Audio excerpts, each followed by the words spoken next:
Quando você proíbe, você quebra o vínculo. Por quê? Porque toda vez que você proíbe, você está espremendo a criança, espremendo até o momento que ela vai explodir. Quando acontece esse momento da explosão, acontece o rompimento do vínculo.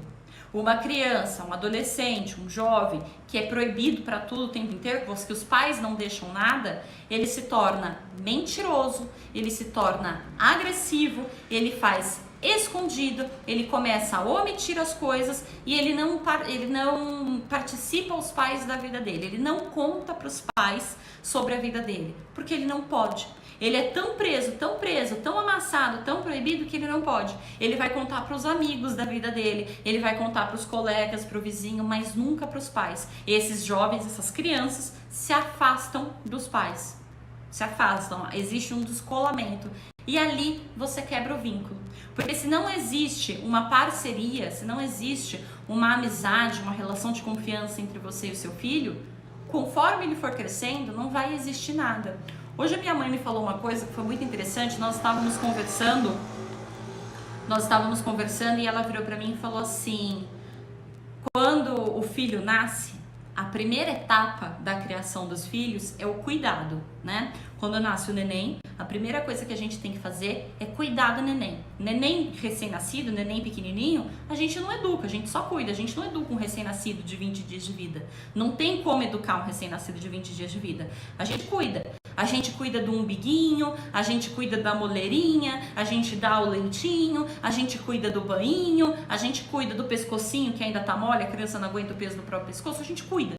A primeira etapa da vida da criança, quando ela é bem pequenininha, é o cuidado. A segunda etapa da vida da criança é a educação. É o momento, inclusive, que dura mais tempo, né? Que aí a gente, a partir ali de 10 meses, 11 meses, 1 ano, a gente começa a educar. Porque começa a vir as birras, aí vem o mau comportamento, aí vem a criança questionadora, aí vem as fases sensíveis do desenvolvimento, que eu já fiz live sobre elas, enfim. Aí você fica ali anos educando o teu filho. Aí ele chega numa certa idade que a educação já não cabe mais, porque já tá adulto, chega lá 17, 18 anos, às vezes um pouquinho antes, 16, 17 anos, não tem mais educação. Porque já formou caráter, já formou responsabilidade, já tá com o cérebro ali quase completamente formado, não tá pronto ainda, mas tá quase completamente formado, aí não tem mais educação. A gente não educa filho de 30 anos, a gente não educa filho de 22 anos, a gente educa criança. Depois que cresce, a gente não educa mais. Só que quando chega nesse ponto, quando a educação termina, a única coisa que sobra é a amizade. E se essa amizade não foi construída lá atrás, ela não vai existir lá na frente. Hoje você tá com uma criança pequena, você tá na fase da educação. E essa fase ainda vai durar alguns anos. Só que lá para 15, 16, 17, depois dos 18 anos, isso acaba. Você não educa mais teu filho com 24 anos, com 32 anos. Ele já é adulto, ele já foi educado. Já passou dessa fase, assim como a sua mãe hoje não te educa mais. E quando chega nessa fase em que a educação acaba, a única coisa que sobra é o vínculo.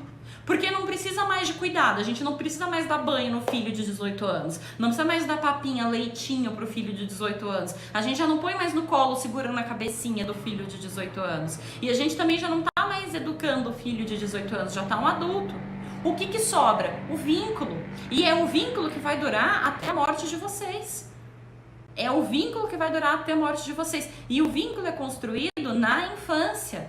É construído desde o primeiro dia de vida até lá os 18 anos, quando vai virar um adulto. E se esse vínculo não for construído, ele simplesmente não vai existir. É óbvio isso, né?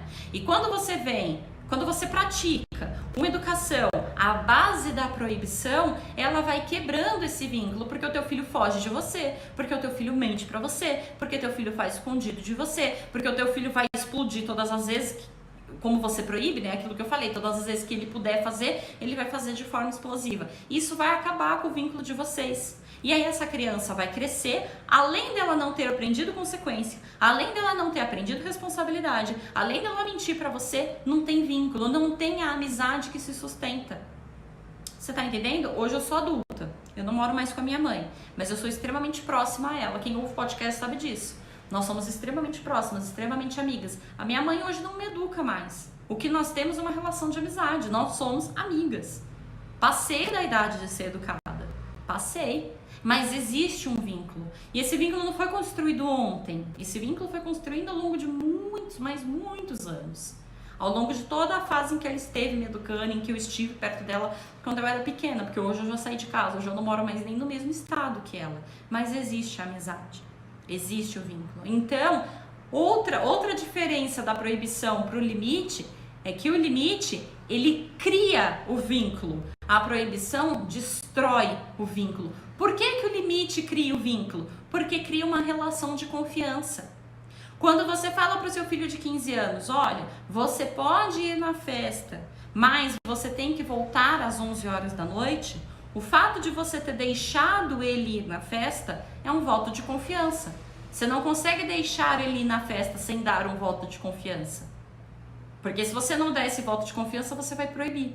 Tá acompanhando minha linha de raciocínio? Então, quando você fala, olha filho, você pode ir na festa, você deu um voto de confiança para ele, de que ele pode ir e ele pode se divertir.